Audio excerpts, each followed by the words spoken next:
നമ്മൾ അന്ന് സംസാരിച്ച ഒരു വിഷയത്തിലേക്ക് തന്നെ പോവാം. അള്ളാഹു എന്ന് പറയുന്നത് നിങ്ങളുടെ ദൈവത്തിന്റെ പേരാണോ അതോ അറബിയിൽ ദൈവം എന്നുള്ളതിനുള്ള പദമാണോ? ഇല്ല, നമ്മിത് ഓൾറെഡി ചർച്ച ചെയ്ത വിഷയമാണ്. പിന്നെ ഇല്ല, അത് നമ്മൾ അവിടെ ഒരു മുന്നോട്ട് കൊണ്ടുപോകേണ്ട കൺക്ലൂഷനിൽ കാര്യം. എത്തിയില്ല. അതുകൊണ്ടാണ് ഞാൻ പിന്നെ എടുക്കാന്ന് വിചാരിച്ചത്. എനിക്കൊന്ന് അറിഞ്ഞാൽ കൊള്ളാം. ഇപ്പോഴും താങ്കൾ ഒറ്റ സ്റ്റേറ്റ്മെന്റിൽ ഉത്തരം പറയാമെങ്കിൽ അത് താങ്കളുടെ ദൈവത്തിന്റെ പേരാണോ അതോ അറബിയിൽ ദൈവം എന്നുള്ളതിനുള്ള പദമാണോ? അല്ല, ഞാനന്ന് പറഞ്ഞു കഴിഞ്ഞു. എന്റെ അറിവില് ഞാൻ എന്താണ് അതൊരു പേരാണെന്നാണ് ഞാൻ നേരത്തെ നിങ്ങളോട് പറഞ്ഞതാണല്ലോ. ഓക്കെ, എന്റെ പേരാണെന്ന് അറിവ്. ഇനി സമ്മതിച്ചു. ഇല്ല, മതി. അതിൽ എനിക്ക് കൂടുതൽ അതന്നെ എന്തെങ്കിലും മതി. അറിവുണ്ടെങ്കിൽ അത് പഠിക്കേണ്ടി വരും. Thank you Shafi. അപ്പൊ എന്റെ അറിവാണ് കേട്ടോ ഞാൻ പറഞ്ഞത്. ഓക്കെ, ഒരു പേരാണല്ലോ. താങ്കളുടെ ദൈവത്തിന്റെ പേരാണ് അള്ളാഹു എന്നുള്ളത്. താങ്കൾ അതിൽ ഉറച്ചു നിൽക്കുകയല്ലേ? അതാണ് പറഞ്ഞത്. ഞാൻ എങ്ങനെ അറിഞ്ഞിട്ടുള്ളത് അറബിയിൽ പറയുന്ന ഒരു പേരാണ് അള്ളാഹു എന്നുള്ളത്. Thank you. നമ്മ ഇതിനെക്കുറിച്ച് ചർച്ച ചെയ്തതാണ്.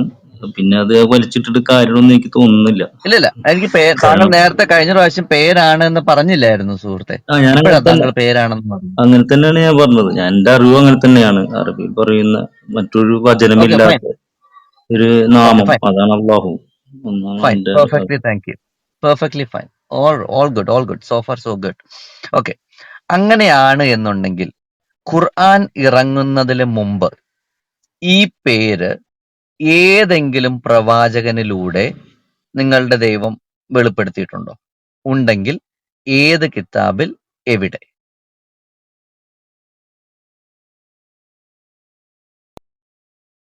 ഇല്ല, അള്ളാഹു എന്നുള്ള പേര് അറബിയിൽ ഉള്ള പേരാണെന്നാണ് എന്റെ അറിവ്. മറ്റുള്ള പ്രവാചകന്മാരെല്ലാരും ഇപ്പൊ വേറെ പ്രവാചകന്മാരെ എടുക്കുകയാണെങ്കിൽ അവരും പല പല ദേശത്താണ് പ്രവാചകന്മാർ വന്നിട്ടുള്ളത്. അപ്പൊ അവര് ആ ദേശത്ത് എന്താണോ ദൈവത്തെ അറിയപ്പെടുന്ന പേരിൽ അത് അറിയപ്പെടും. അള്ളാഹുവിൽ അറബിയിൽ അറിയപ്പെടുന്ന മുഹമ്മദ് നബി അറിയപ്പെടുത്ത ഒരു പേരാണ് അള്ളാഹു എന്നുള്ളത്. അത് അറബി വാക്യമാണ്. മറ്റുള്ള ദേശങ്ങളിൽ അവിടുത്തെ മുൻകാലങ്ങളിൽ വന്നുള്ള പ്രവാചകന്മാർ അവരവരുടെ ദേശത്ത് എന്താണോ ദൈവത്തെ സൂചിപ്പിക്കുന്ന വാക്യം, ഏകദൈവത്തെ സൂചിപ്പിക്കുന്ന വാക്യം ആ പേരിലായിരിക്കും അറിയപ്പെട്ടിട്ടുണ്ടാകും സ്വാഭാവികമായിട്ടും. പിന്നെ ഓക്കെ, അതിനെക്കുറിച്ച് എനിക്ക് അപ്പൊ വ്യക്തമായിട്ട് അറിയത്തില്ല. അങ്ങനെയാണ് എന്റെ ഒരു ധാരണ. ഓക്കെ, പിന്നെ ഈ കുഴപ്പമില്ല. ഒരു പേരിലുള്ള ഷാഫിയുടെ അവരെ ഭാഷ, അവരെന്താണോ ഭാഷയിലുള്ള വ്യത്യാസത്തിൽ ആ ഒരു വെർബ് വാക്യത്തിലുള്ള വ്യത്യാസങ്ങൾ ഉണ്ടാവാം. നന്ദി. അപ്പൊ ഷാഫി പറയുന്നതനുസരിച്ച് അറബിയിൽ അള്ളാഹു എന്ന പദം, അറബിയിലെ ഏറ്റവും ആദ്യത്തെ പ്രവാചകൻ മുഹമ്മദ് തന്നെയാണല്ലോ, അല്ലേ? അതോ വേറെ ആരെങ്കിലും അറബിയിൽ പ്രവചിച്ചിട്ടുണ്ടോ? റബി അതായത് ഖുറൈശി വംശത്തിലേക്ക് വന്നുള്ള പ്രവാചകൻ മുഹമ്മദ് നബി എന്നാണ്. മതി. Thank you. അതിനു മുന്നേ മക്കയിൽ അതിനു മുന്നേ പ്രവാചകന്മാർ വന്നിട്ടുണ്ട്. ഇബ്രാഹിം നബിയും ഇസ്മായിൽ നബിനെ പോലുള്ള അവരൊക്കെ ആളുകൾ സംസാരിച്ചത് അറബി മക്ക ഭാഷയായിരുന്നു. അതെനിക്കറിയത്തില്ല. അതാണ് ഞാൻ പറഞ്ഞത്. ആ ഒരു അറബി മക്കയിലെ ആയിരിക്കണം. ഭാഷ ഏതായിരുന്നു എന്ന് പിന്നെ താങ്കൾക്കറിയാമോ? മക്കയിൽ ഇപ്പൊ ഓൾറെഡി നമ്മൾ അറിവനുസരിച്ച് അറബിയാണ് ഇപ്പൊ സംസാരിക്കുന്നത്. കഴിഞ്ഞ പക്ഷെ ഈ കാലങ്ങളിൽ ഇബ്രാഹിം നബിയും ഇബ്രാഹിം ആ നബി. പുരാതന കാലങ്ങൾ എന്താണെന്ന് എനിക്കറിയത്തില്ല. പക്ഷെ ഇബ്രാഹിം നബിയുടെയും ഇസ്മായിൽ നബിയുടെയും പ്രോപ്പർ എന്താണ് ലാംഗ്വേജ് അറബി ആയിരുന്നില്ല. ഓക്കെ, അറബിയിലൂടെ അങ്ങനെ കടന്നുപോയ ആയിരുന്നെങ്കിൽ പ്രവാചകന്മാരാണ്. അവർക്ക് മക്കയിലും മദീനയിലും ഇബ്രാഹിം നബി പ്രവാചകനായിട്ട് വന്നിട്ടുണ്ട് എങ്കിൽ അവിടുത്തെ ഭാഷ അറബി ആയിരുന്നില്ല എന്നത് നമുക്ക് ഉറപ്പിക്കാം. കാരണം ഓരോ ദേശത്തേക്കും അവരവരുടെ ഭാഷയിലല്ലാതെ നാം പ്രവാചകനെ നിയോഗിച്ചിട്ടില്ല എന്ന ആയത്ത് വെച്ചിട്ട്. ശരിയല്ലേ? അതാണ് ഞാൻ പറഞ്ഞത്. അതിലൂടെ കടന്നുപോയ പ്രവാചകന്മാരാണ് അവര്. അല്ലാതെ അതായത് പ്രോപ്പറായിട്ട് ഒരു ദേശത്തേക്ക് അയക്കപ്പെട്ട ഒരു പ്രവാചകനല്ല മറ്റുള്ളവർ. മുഹമ്മദ് നബി എന്ന് വെച്ചാൽ അവസാന പ്രവാചകനും അറേബ്യയിൽ പൂജാതനാവുകയും ലോകത്ത് ഇനിയുള്ള എല്ലാ ജനതക്കും വന്നിട്ടുള്ള ഒരു പ്രവാചകനാണ് മുഹമ്മദ് നബി എന്ന് പറയുന്നത്. അതില് നിങ്ങളുടെ അങ്ങനെയാണ് സംഭവം. വിശ്വാസപ്രകാരം അത് ശരിയാണ്. പക്ഷെ എന്റെ ചോദ്യം മുഹമ്മദിനെ പറ്റി ആയിരുന്നില്ല, ഇബ്രാഹിമിനെ പറ്റിയായിരുന്നു. ഇബ്രാഹിം നബി എന്ന് നിങ്ങൾ വിളിക്കുന്ന ഇബ്രാഹിം മക്കയിൽ മദീനയിലും പ്രവചിച്ചത് അറബി ഭാഷയിലായിരുന്നു, അത് മറ്റേതെങ്കിലും ഭാഷയിലായിരുന്നു? അതെനിക്കറിയത്തില്ല. കാരണം 5000 വർഷം മുന്നേ അറബിയിലുള്ളവർ അറബിയാണോ സംസാരിച്ചത് എന്നുള്ളത് എനിക്കറിയത്തില്ല. ആ ചരിത്രം നമ്മൾ പഴുതേണ്ടി വരും. Thank you. അപ്പൊ താങ്കൾക്ക് അത് അറിയത്തില്ലാത്ത സ്ഥിതിക്ക് നമുക്ക് അറിയുന്ന ഭാഗത്തേക്ക് പോകാം. ഖുറൈഷ് ഗോത്രം സംസാരിച്ചിരുന്ന ഭാഷ ഏതായിരുന്നു? പ്രവാചകന്റെ കാലത്ത് ഖുറൈശി ഗോത്രത്തിൽ അറബിയാണ് സംസാരിച്ചത്. പക്ഷെ ആ മക്കയിലുള്ള ഒരു സ്ലാങ് ഉണ്ടല്ലോ. ഇപ്പൊ നമ്മളെ കേരളത്തിലാണ് നോക്കുന്നതെങ്കിൽ ഓരോ ജില്ലകളിൽ ഓരോ സ്ലാങ് ഉണ്ടാവും. സ്വാഭാവികം മലയാളമാണ് സംസാരിക്കുന്നതെങ്കിലും സ്ലാങ്ങിൽ വ്യത്യാസം ഉണ്ടാവും. അതേപോലെ അറേബ്യയിൽ മക്കയിൽ മുഹമ്മദ് നബിയുടെ കാലത്ത് അറബിയാണ് സംസാരിച്ചത്. പക്ഷെ അറബിയിൽ അറബിയുടേതായ സ്ലാങ്, ഖുറൈശി ഭാഷയുടെ സ്ലാങ്ങിലാണ് അള്ളാന്റെ പ്രവാചകൻ സംസാരിച്ചത്. Thank you. താങ്കൾ പറഞ്ഞതനുസരിച്ച് അറബി ഭാഷയിൽ അള്ളാഹ് എന്ന ദൈവത്തെ പരിചയപ്പെടുത്തിയത് മുഹമ്മദാണ്. അങ്ങനെയെങ്കിൽ മുഹമ്മദിന്റെ വാപ്പയുടെ പേര് അബ്ദുള്ള എന്നായത് എങ്ങനെയാണ്?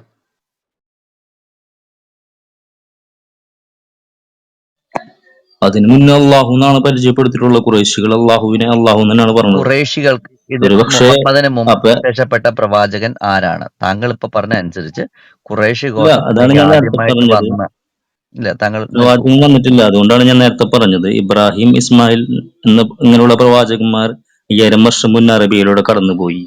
അവര് പരിചയപ്പെടുത്തിയ അള്ളാഹുവിനെ ആയിരിക്കാം. അതുകൊണ്ടാണ് മുഹമ്മദ് നബിക്ക് മുന്നുള്ള ഖുറൈശി തലമുറയും അള്ളാഹു എന്നുള്ള നാമത്തിൽ ദൈവത്തെ അറിയപ്പെട്ട നാമം പറഞ്ഞത്.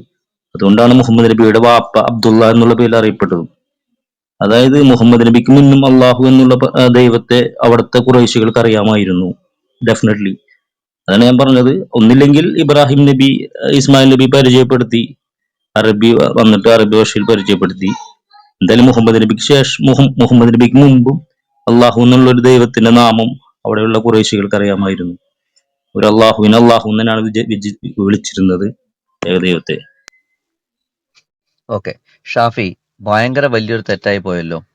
അറബിയിലെ ഖുറൈശികൾ അള്ളാഹുവിന് മുമ്പ് അള്ളാഹു എന്ന് വിളിച്ചിരുന്നത് ഏകദൈവത്തെ അല്ല.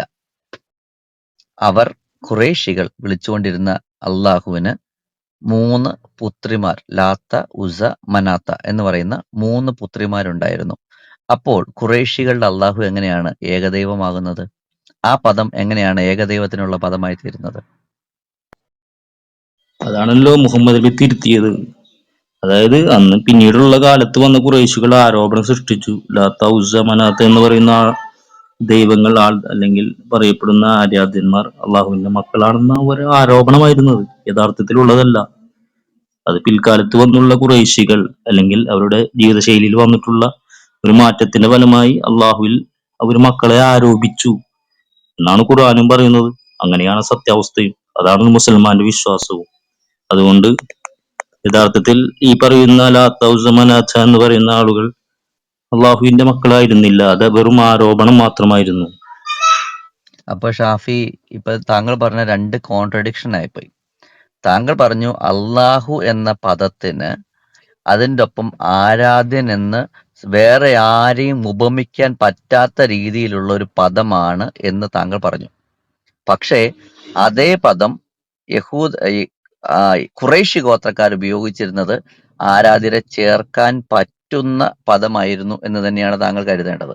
അങ്ങനെയാണ് ഖുർആനിൽ നിന്നും സൂറത്തുൽ നജ്മിൽ നിന്നും അതിന്റെ 19, 20, 21 ആയത്തുകളിൽ നിങ്ങൾക്ക് മനസ്സിലാകുന്നത്. ചോദ്യത്തിന് ഉത്തരം ഡയറക്റ്റ് ആയിട്ട് പറയുക. മുഹമ്മദ് എന്ന് പറയുന്ന വ്യക്തിയാണ് അള്ളാഹു എന്ന ദൈവത്തെ ഖുറൈഷ് ഗോത്രക്കാർക്ക് പരിചയപ്പെടുത്തിയതെങ്കിൽ ഖുറൈഷ് ഗോത്രക്കാർ മുഹമ്മദിന് മുമ്പ് അള്ളാഹു എന്ന പദം ഉപയോഗിച്ചത് എങ്ങനെ? കാരണം അറബി ഭാഷയിൽ ആകെ വന്നിട്ടുള്ള പ്രവാചകൻ മുഹമ്മദാണ്. അള്ളാഹു എന്ന ദൈവത്തെ പരിചയപ്പെടുത്തിയതും മുഹമ്മദാണ്. അങ്ങനെയെങ്കിൽ ഖുറൈഷ് ഗോത്രം, മുഹമ്മദ് ജനിച്ച ഖുറൈഷ് ഗോത്രത്തിൽ മുഹമ്മദിന്റെ വാപ്പ എന്ന് അവകാശപ്പെടുന്ന അബ്ദുള്ളയ്ക്ക് അബ്ദുള്ള എന്ന പേര് ലഭിച്ചത് എങ്ങനെ? അതാണ് താങ്കൾക്ക് ഞാൻ ഉത്തരമായിട്ട് നേരത്തെ പറഞ്ഞത്. ഇബ്രാഹിം, ഇസ്മായിൽ എന്ന് പറയുന്ന പ്രവാചകന്മാർ 5000 വർഷം മുന്നേ മക്കയിൽ വരികയും മക്കാബ എന്ന് പറയുന്ന ലോകത്തെ ആദ്യത്തെ പള്ളി നിർമ്മിക്കുകയും അവരവിടെ ആരാധിച്ച യഥാർത്ഥ ദൈവം അള്ളാഹുവിനെയാണ്. അവരായിരിക്കണം പിൻകാലത്ത് അവിടെയുള്ള അറബികൾക്ക് അള്ളാഹു എന്നുള്ള നാമം പരിചയപ്പെടുത്തി കൊടുത്തത്. തുടർന്ന് 5000 വർഷങ്ങൾക്ക് മുന്നേ അള്ളാഹുന്റെ റസൂൽ വരികയും മുഹമ്മദ് നബി വരികയും യഥാർത്ഥമായ അള്ളാഹുവിനെ പരിചയപ്പെടുത്തി ആ നാമത്തെ അറിയപ്പെട്ടു. പിൽക്കാലത്ത് ആ നാമത്തിൽ തന്നെ അറിയുകയും ചെയ്തു. അങ്ങനെയായിരിക്കണം അള്ളാഹു എന്നുള്ള പേര്. ഞാൻ ഇത് പറഞ്ഞതാണല്ലോ. അങ്ങനെയാണ് അല്ല, മുഹമ്മദ് താങ്കൾ നബിക്ക് മുൻപും അപ്പോഴും ഉത്തരം പറഞ്ഞില്ല. അറബിയിലേക്ക് വന്ന ആദ്യത്തെ പ്രവാചകൻ മുഹമ്മദ് ആയിരിക്കെ അള്ളാഹു എന്ന പദം ആ പ്രവാചകൻ വരുന്നതിന് മുൻപേ എബ്രായ, ഹീബ്രു, അതായത് യഹൂദന്മാരുടെ പ്രവാചകനായ ഇബ്രാഹിം എന്ന് പറയുന്ന വ്യക്തി എങ്ങനെ പരിചയപ്പെടുത്തി എന്നാണ് എനിക്ക് അറിയേണ്ടത്. കാരണം ഇസ്രായേൽ ജനത ബനി ഇസ്രായേൽ ഉപയോഗിക്കുന്നത് എബ്രഹാമിന്റെ തലമുറയെന്നും എബ്രഹാം അവർക്ക് പരിചയപ്പെടുത്തിയ ദൈവത്തിന്റെ പേര് അല്ലാ എന്നല്ല എന്നും ചരിത്ര രേഖകൾ ഇരിക്കെ എങ്ങനെയാണ് താങ്കൾ ഇബ്രാഹിം നബി വന്നിട്ട് അള്ളാഹു എന്ന ദൈവത്തെയാണ് പരിചയപ്പെടുത്തിയത് എന്ന് പറയുന്നത് എന്നാണ് എന്റെ ചോദ്യം. ഷാഫി, അപ്പൊ ഷാഫി പറഞ്ഞില്ല അള്ളാഹ് എന്നുള്ള പേര് ഖുറൈശി ഗോത്രത്തിന് കിട്ടിയത് എങ്ങനെയാണെന്ന് പറഞ്ഞില്ല. ഇബ്രാഹിം നബി സംസാരിച്ചത് അറബിയല്ല എന്ന് നിങ്ങൾക്ക് അറിയുന്ന സ്ഥിതിക്ക്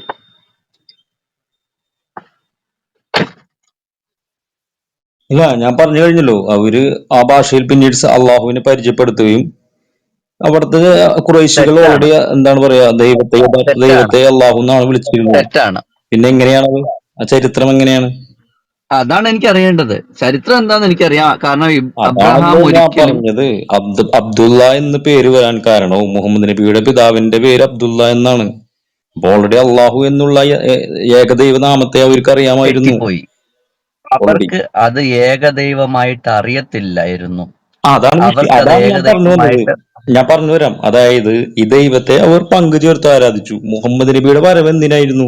നിങ്ങൾ ആരാധിക്കുന്ന രീതി ശരിയല്ല, നിങ്ങൾ ഇങ്ങനെയാണ് ഏകദൈവമായ ഏകദൈവത്തെ ആരാധിക്കുന്നത്, അള്ളാഹു അവന് പങ്കു ചേർക്കരുത് അള്ളാഹു എന്നുള്ളത് പറയാൻ വേണ്ടിയാണ് പറഞ്ഞു ഏകദൈവമാണെന്ന് കൊടുത്തത്. ഷാഫി, അള്ളാഹു ഏകദൈവമാണെന്ന് ലോകത്തിന് ഏറ്റവും ആദ്യം പരിചയപ്പെടുത്തി കൊടുത്ത പ്രവാചകൻ ഏതാണ്? കാരണം താങ്കൾ പറഞ്ഞു അള്ളാഹു എന്നുള്ളത് ഒരു പേരാണ്, ഭാഷയ്ക്കനുസരിച്ച് പേരുകൾ മാറില്ല എന്ന് താങ്കൾക്കറിയാം. അതുകൊണ്ട് അള്ളാഹു എന്ന ഏക ദൈവത്തെ ലോകത്തിന് ആദ്യമായിട്ട് പരിചയപ്പെടുത്തി കൊടുത്തത് ഏത് ഗ്രന്ഥത്തിലാണ്, ആരാണ്? അല്ല, അതില് ഒരു വിഷയം വെച്ചാലേ, ആദം നബി മുതൽ മുഹമ്മദ് നബി വരെയുള്ള എല്ലാ പ്രവാചകന്മാരും അള്ളാഹുവിനാണ് എന്താണ് അവതരിപ്പിച്ചിട്ടുള്ളത്. തെളിവ് വേണം. പക്ഷെ അറിയാത്തൊരു കാരണം എന്ന് വെച്ചാൽ, എനിക്കറിവില്ലായ്മയാണോ എന്നറിയില്ല. എല്ലാ പ്രവാചകന്മാരും ഈ അള്ളാഹു എന്നാണോ പ്രബോധനം ചെയ്തത് അല്ലെങ്കിൽ വിളിച്ചത് എന്ന് എനിക്കറിയത്തില്ല. ഞാൻ അതിനെ ഇത് കുറിച്ച് അറിവില്ല. തെറ്റിപ്പോയല്ലേ ഷാഫി? അപ്പോ എന്റെ ദൈവത്തിന്റെ അങ്ങനെയാണെങ്കിൽ പേര് മാറുമോ? ഏ ദൈവത്തിന്റെ പേര് മാറുമോ? ഇല്ല ഇല്ല, ഓക്കെ, അപ്പൊ അള്ളാഹു ഭാഷയിൽ എന്ന് വാക്കുകൾ തന്നെയാണ്. മാറിയാലും അതായത് ഇലാഹ് അല്ലല്ല, എന്നുള്ളത് അതായത് അറബിയിൽ ദൈവത്തിനെ അതാണ് വിളിക്കുന്ന വാക്കാണ് ഇലാഹ് എന്ന്. ഇലാഹ അതാണ് എന്ന് പറഞ്ഞാൽ ഹീബ്രുവിൽ ദൈവത്തിന് വിളിക്കുന്ന വാക്കാണ്. ഇലാഹൻ വാഹിദൻ, നിങ്ങൾക്കറിയാവല്ലോ ഇലാഹൻ വാഹിദൻ. ഇലാഹ് എന്ന് പറയുന്നത് അറബിയിലെ പദമാണ്.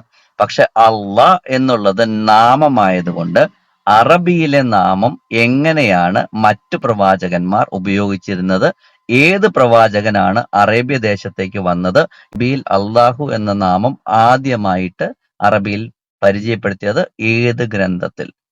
അല്ലെങ്കിൽ ഷാഫി സമ്മതിക്കണം, ഖുർആൻ അല്ലാതെ അറബി ഭാഷയിൽ അള്ളാഹു എന്ന് പരിചയപ്പെടുത്തിയ ഒരൊറ്റ ഗ്രന്ഥവും ഉണ്ടായിരുന്നില്ല. അള്ളാഹു എന്ന ഏകദൈവത്തെ പരിചയപ്പെടുത്തിയത് മുഹമ്മദ് എന്ന പ്രവാചകനും അദ്ദേഹത്തിന്റെ ഗ്രന്ഥമായ ഖുർആനുമാണെന്ന്. അല്ലെങ്കിൽ ഷാഫിക്ക് നിരാകരിക്കാം, ഇതിനു മുമ്പ് ഒരു ഗ്രന്ഥമുണ്ടായിരുന്നു, ആ ഗ്രന്ഥം അറബിയിലായിരുന്നു, ആ ഗ്രന്ഥം ഏകദൈവമായ അള്ളാഹുവിനെ പരിചയപ്പെടുത്തി, ഇന്ന വ്യക്തിയാണ് ആ ഗ്രന്ഥം കൊണ്ടുവന്നത്, ഇന്നതാണ് ഗ്രന്ഥത്തിന്റെ പേര്, ഇന്ന ഗ്രന്ഥത്തിൽ ഇന്ന റെഫറൻസിൽ അത് വ്യക്തമാക്കിയിട്ടുണ്ട്.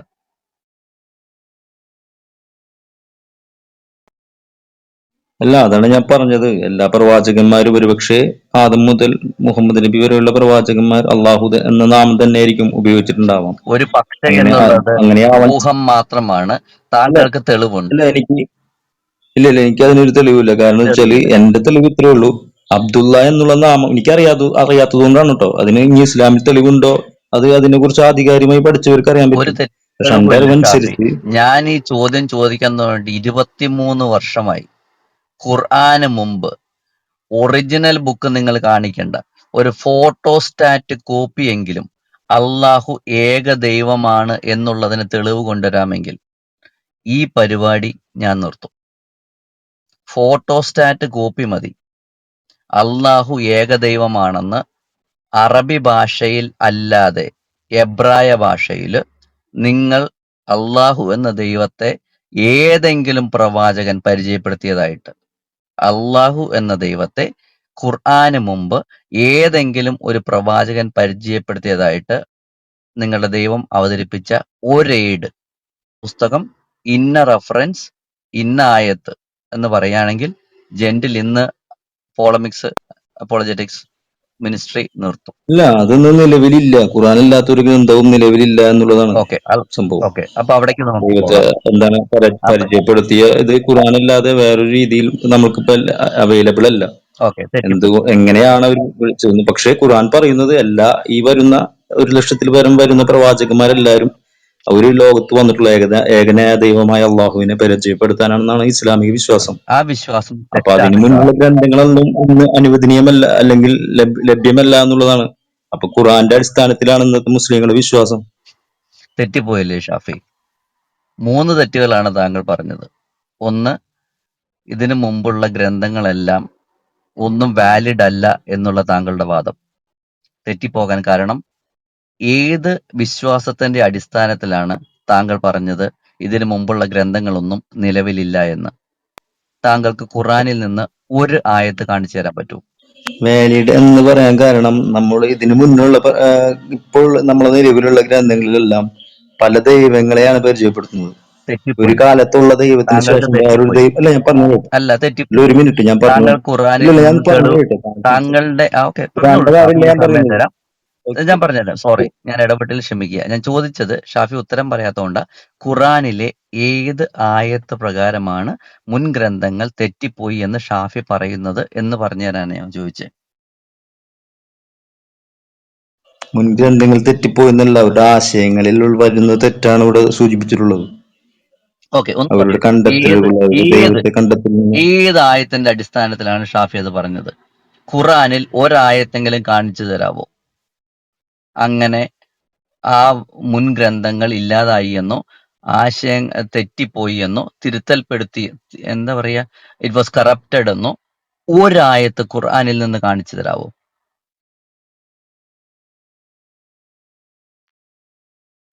അത് ഖുർആനിൽ ചെക്ക് ചെയ്യേണ്ടി വരും. ഒരു മിനിറ്റ്, ഞാനത് എടുത്തു വെച്ചിട്ടില്ല. ഓക്കെ ഷാഫി, ചെക്ക് ചെയ്തു, ഞാൻ ഞാൻ വേണമെങ്കിൽ വെയിറ്റ് അതിൽ ചെയ്യാം. മറ്റുള്ള മറ്റുള്ള ഇതില് എന്താണ് പറയാ, നമ്മളെ ദൈവികമായ ചിന്തയിൽ മാറ്റങ്ങൾ വന്നിട്ടുണ്ട് എന്ന് ഖുർആനിൽ പറയുന്നുണ്ട്. അതിന്റെ ഞാൻ എന്താണ് ചോദിച്ച പറയാ, ഷാഫിക്ക് ആയത്ത് മനസ്സിലായില്ല. നോക്കേണ്ടി വരും. നോക്കിക്കോളൂ, ഞാൻ ഷാഫിയോട് ചോദിച്ചത് വളരെ വ്യക്തമായിരുന്നു. അള്ളാഹു ഇറക്കിയ ഗ്രന്ഥങ്ങൾ ദുർബലമാക്കപ്പെടുകയോ അള്ളാഹുവിന്റെ ദീൻ, ഇതിനു മുമ്പുണ്ടായിരുന്ന ദീൻ എന്ന് പറയുന്നത് യഹൂദനും ക്രൈസ്തവനും സാബിയനുകളും സോരാഷ്ട്രീയനും, ഇതൊക്കെ അള്ളാഹുവിന്റെ കിതാബ് പ്രകാരം ആയിട്ടും, കാരണം മുൻ വേദക്കാർ എന്ന് വിളിക്കുന്നവർ ഇവരൊക്കെ ആയതുകൊണ്ടും അള്ളാഹുവിന്റെ ഈ ഗ്രന്ഥങ്ങൾ ഇൻവാലിഡ് ആയി എന്ന് കാണിക്കുന്ന ഒരൊറ്റ തെളിവ് ഖുർആനിൽ നിന്ന് ഷാഫിക്ക് കാണിക്കാമോ എന്നാണ് ചോദ്യം. ഷാഫി ആ തെളിവുകൾ എടുക്കാൻ പോവുകയാണ്. ഷാഫിയുടെ തെളിവുകൾക്കായി ജെന്റിൽ വെയിറ്റ് ചെയ്യാണ്. ഓക്കെ, ഞാൻ പറഞ്ഞ ഇൻവാലിഡ് ആയി എന്നല്ല ഞാൻ പറഞ്ഞത്. ഇതിലെ ഇസ്ലാമിക വിശ്വാസപ്രകാരം ഖുർആനോട് കൂടി ഇസ്ലാമിയിലുള്ള എല്ലാ ഗ്രന്ഥങ്ങളും എന്താണ് ഇസ്ലാമിൽ അത് അവസാനിക്കുകയും പിൽക്കാലത്ത് ഖുർആനല്ലാതെ അന്നത്തെ രീതിയിലുള്ള വേദഗ്രന്ഥങ്ങൾ, അതേ രീതിയിലുള്ള സ്റ്റാൻഡേർഡിലുള്ള വേദഗ്രന്ഥങ്ങൾ ലഭ്യമല്ല എന്നാണ് ഇസ്ലാമിന്റെ വാദം. അതെ, അല്ലാതെ അതെല്ലാം എനിക്ക് ആ സംഗതി ഒന്ന് അല്ല, ഞാൻ ഖുർആനിൽ നിന്ന് പറഞ്ഞത് കാണിച്ചു തന്നാൽ അതെല്ലാം മതി. ഓക്കെ. അല്ലാതെ ആ ഗ്രന്ഥങ്ങളൊന്നും വാലിഡിറ്റി ഇല്ല എന്നല്ല. ആ ഗ്രന്ഥങ്ങളിലെല്ലാം അതിൽ എന്താണ് തിരുത്തലുകളോ ഓക്കെ അല്ലെങ്കിൽ അതിൽ കൈകടത്തലുകളോ പറ്റിയിട്ടുണ്ട് ഓക്കെ എന്നാണ് ഖുർആന്റെ വാദം. ഓക്കെ അല്ലാതെ താങ്കൾ ഇതൊന്നും ഖുർആൻ അനുസരിക്കാത്ത ഗ്രന്ഥങ്ങളല്ല. ഇതെല്ലാം ഇസ്ലാം പ്രൂവ് ചെയ്യുന്ന ഗ്രന്ഥങ്ങളാണ്. ഓക്കെ പക്ഷെ പിൽക്കാലത്ത് ആ ഗ്രന്ഥങ്ങളിൽ ഒരുപാട് വ്യത്യാസങ്ങൾ വരികയും ഒരുപാട് കൈകടത്തലുകളോ അല്ലെങ്കിൽ അതിലുള്ള വ്യത്യാസങ്ങൾ വരികയും അതുകൊണ്ട് അതൊന്നും അവിശ്വസനീയമാവുകയും അതൊന്നും അതൊന്നും നമ്മളെ വിശ്വാസത്തിൽ എടുക്കാൻ പറ്റാത്ത രീതിയിലാവുകയും ചെയ്തു എന്നാണ് ഖുർആന്റെ വാദം. ഓക്കെ അല്ലാതെ ഈ ഒരു ഗ്രന്ഥങ്ങളൊന്നും എന്താണ് ഖുർആൻ ഇല്ല എന്ന് പറയുന്നില്ല. ഓക്കെ ഈ വാദം തൗറാത്തായാലും പറയുന്ന ഇഞ്ചീലായാലും. ഈ വാദം പറയുന്ന താങ്കളുടെ റെഫറൻസ് ഖുർആനിൽ നിന്ന് കൊണ്ടുവരും. കൈകടത്തലുകളിലൂടെ മുൻ വേദഗ്രന്ഥങ്ങൾ കടന്നുപോയി എന്ന് പറയുന്നതും ഖുറാനാണ് അവസാന ഗ്രന്ഥം, അതോടുകൂടെ മറ്റു ഗ്രന്ഥങ്ങൾ ഇൻവാലിഡ് ആയെന്നല്ല, താങ്കൾ പറഞ്ഞതുപോലെ താങ്കളുടെ വാദം എന്തായാലും അത് കാണിക്കുന്ന റെഫറൻസ് ഓക്കെ, ഖുർആൻ. ഞാൻ ചെക്ക് ചെയ്തിട്ട് ഒരു മിനിറ്റ്. ഞാൻ എടുത്തു വെച്ചിട്ടുള്ളത് അതിന്റെ കുഴപ്പമില്ല ഷാഫി, ആശയപരമായി ടേക്ക് യുവർ വരുന്ന ടൈം, ടേക്ക് യുവർ ഏതായിട്ടാണ് ടൈം. ഒരു നോക്കിയിട്ട്. ഒരു ബുദ്ധിമുട്ടുമില്ല. Okay, gentle is free. നിങ്ങൾ ചർച്ച തുടർന്നോളൂ, ഞാൻ നോക്കട്ടെ. ഞാൻ അത് പെട്ടെന്ന് എടുത്തു താങ്ക് വെച്ചിട്ടില്ല. യു. അപ്പൊ ഓക്കെ നിങ്ങളുടെ ആയത്തുകൾ ഷാഫി, ഖുറാനിലുണ്ട് ഒരുപാട്. ചെക്ക് ചെയ്തു. കുഴപ്പമില്ല ഷാഫി, ഗോ ഹെഡ്.